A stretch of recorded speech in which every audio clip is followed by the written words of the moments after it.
तो देखिए अब देखेंगे एटम के बारे में।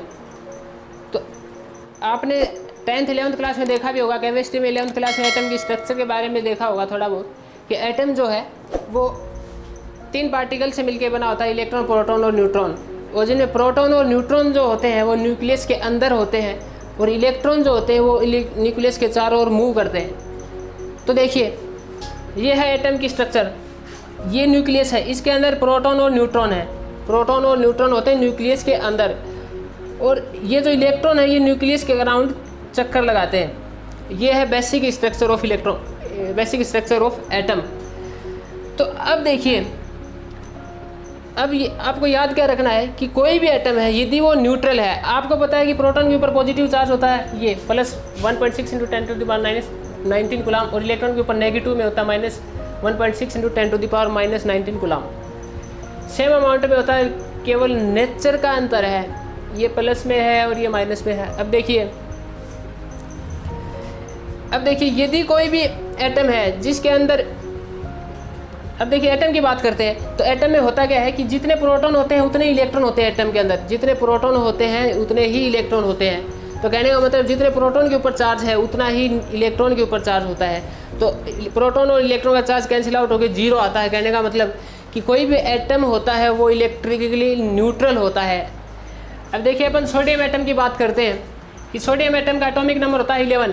तो कहने का मतलब इसमें 11 ही प्रोटॉन है और 11 ही क्या है, इलेक्ट्रॉन है। ये आपको सब बेसिक जानकारी आपको पता है। तो 11 प्रोटॉन है, 11 ही क्या है, इलेक्ट्रॉन है। तो 11 प्रोटॉन के ऊपर कितना चार्ज होगा, इससे इसको मल्टीप्लाई करेंगे, और 11 इलेक्ट्रॉन के ऊपर कितना चार्ज होगा, इसको इससे मल्टीप्लाई कर देंगे। तो कहने का मतलब जितना इलेक्ट्रॉन के ऊपर चार्ज होगा, 11 इलेक्ट्रॉनों के ऊपर जितना चार्ज होगा उतना ही चार्ज किन पे होगा, 11 प्रोटॉन के ऊपर, क्योंकि इलेक्ट्रॉन और प्रोटॉन के ऊपर चार्ज तो सेम ही है, केवल नेचर का फर्क है। तो दोनों को ऐड करेंगे तो प्रोटॉन के ऊपर प्लस में चार्ज आएगा और इलेक्ट्रॉन के ऊपर क्या आएगा, माइनस में चार्ज आएगा। तो इन दोनों को देखेंगे तो टोटल क्या हो जाएगा, 0। क्या होगा, 0। तो कहने का मतलब एटम जो होता है वो इलेक्ट्रिकली न्यूट्रल होता है। क्या होता है, न्यूट्रल। मतलब कहने का मतलब एटम के अंदर जितने प्रोटॉन होते हैं उतने ही इलेक्ट्रॉन होते हैं। तो एटम के ऊपर कितना चार्ज होगा, 0। अब बात करते हैं अपन सोडियम एटम के बारे में। तो देखिए सोडियम एटम में क्या होता है, एटॉमिक नंबर इसका 11 होता है, 11 प्रोटॉन 11 इलेक्ट्रॉन। तो देखिए ये इसका स्ट्रक्चर है सोडियम एटम का। इसके न्यूक्लियस के अंदर 11 प्रोटॉन है और ये 11 इलेक्ट्रॉन है, 2 इलेक्ट्रॉन पहले, फिर 8 और फिर 1। ठीक है। अब देखिए, अब सुनो मेरे बात, 11 प्रोटॉन और 11 इलेक्ट्रॉन, 11 प्रोटॉन और 11 इलेक्ट्रॉन, टोटल चार्ज कितना हो गया, 0। क्योंकि जितना प्रोटॉन पे उतना इलेक्ट्रॉन पे, और ये प्लस में ये माइनस है तो कैंसिल आउट होगी, 0 हो गया। तो मतलब जब प्रोटॉन और इलेक्ट्रॉन का नंबर बराबर है, जितने प्रोटॉन और जितने इलेक्ट्रॉन हैं, यदि ये दोनों बराबर हैं, प्रोटॉन का नंबर और इलेक्ट्रॉन का नंबर क्या है, बराबर है, तो टोटल चार्ज क्या होगा, 0। लेकिन अपन क्या करते हैं कि इसमें से एक इलेक्ट्रॉन बाहर निकाल दिया, मान लीजिए कैसे भी करके यहाँ से एक इलेक्ट्रॉन आउट कर दिया। अब क्या होगा, देखिए इसमें कितने इलेक्ट्रॉन हो गए, पहले कितने थे, 11 थे। अब एक इलेक्ट्रॉन बाहर कर दिया तो कितने इलेक्ट्रॉन हो गए, 10 इलेक्ट्रॉन हो गए। लेकिन प्रोटॉन तो उतने हैं ना इसमें, अब भी 11 प्रोटॉन ही, मतलब 11 प्रोटॉन हो गए, 10 इलेक्ट्रॉन हो गए। तो कहने का मतलब इसमें एक इलेक्ट्रॉन कम हो गया, मतलब एक प्रोटॉन ज़्यादा हो गया। 10 इलेक्ट्रॉन 11 प्रोटॉन है तो मतलब एक प्रोटॉन क्या हो गया, ज़्यादा हो गया। तो टोटल चार्ज कितना होगा, जितना एक प्रोटॉन के ऊपर चार्ज होगा उतना ही, क्योंकि 10 प्रोटॉन और 10 इलेक्ट्रॉन का चार्ज तो कैंसिल होकर 0 हो गया। बचा कितना, एक इलेक्ट्रॉन। तो 10 प्रोटॉन और 10 इलेक्ट्रॉन का चार्ज कैंसिल होकर 0, तो बचा कितना, एक प्रोटॉन। तो एक प्रोटॉन का चार्ज कितना आता है, 1.6 × 10⁻⁻19 कूलम। तो कहने का मतलब इस एटम के ऊपर कितना चार्ज आएगा, 1.6 × 10⁻⁻19 कूलम। अभी एटम नहीं रहा, ये आयन हो गया। क्या हो गया, आयन। एटम तो न्यूट्रल होता है, जब किसी के ऊपर चार्ज आ जाए ना तो वो आयन हो जाता है। अब अपन ने क्या किया कि एक इलेक्ट्रॉन बाहर निकाल दिया यहाँ से। अब क्या करेंगे, एक इलेक्ट्रॉन बाहर से यहाँ डालेंगे आउटर मोस्ट सेल में। तो अब देखिए क्या होगा, तो प्रोटॉन तो 11 ही हैं, यही एटम है सोडियम एटम ही। प्रोटॉन तो 11 हैं और इलेक्ट्रॉन भी कितने थे इसमें, 11। लेकिन अपन ने क्या किया, एक इलेक्ट्रॉन बाहर से डाल दिया, तो कितने इलेक्ट्रॉन हो गए, कितने इलेक्ट्रॉन हो गए, 12 इलेक्ट्रॉन हो गए। प्रोटॉन तो अब भी उतने हैं, 11। ठीक है।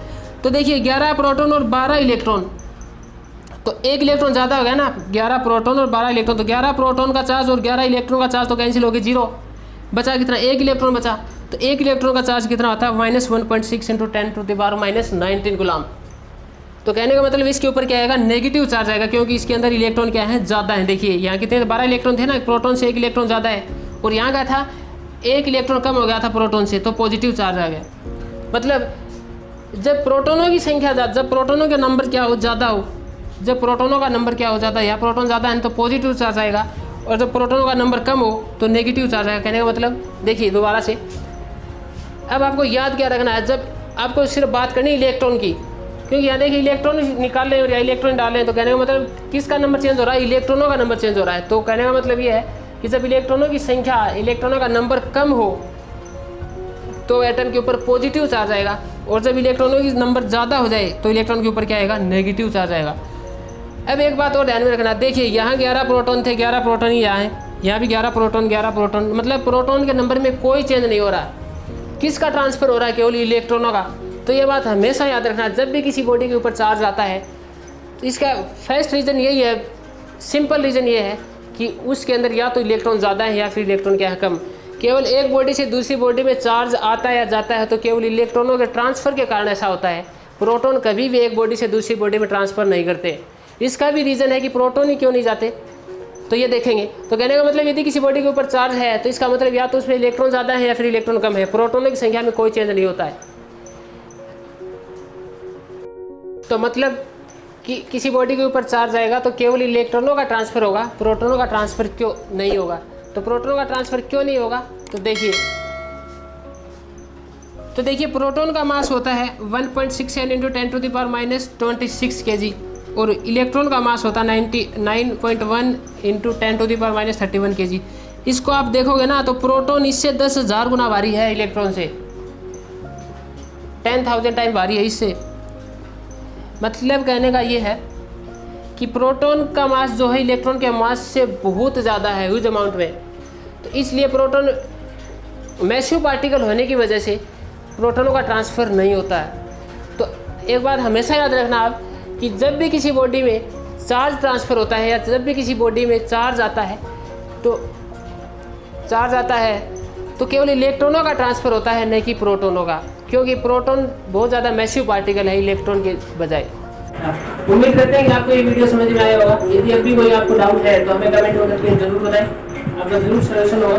और हमारे चैनल को ज़्यादा से ज़्यादा सब्सक्राइब करें, लाइक करें और ज़्यादा से ज़्यादा शेयर करें। Thank you.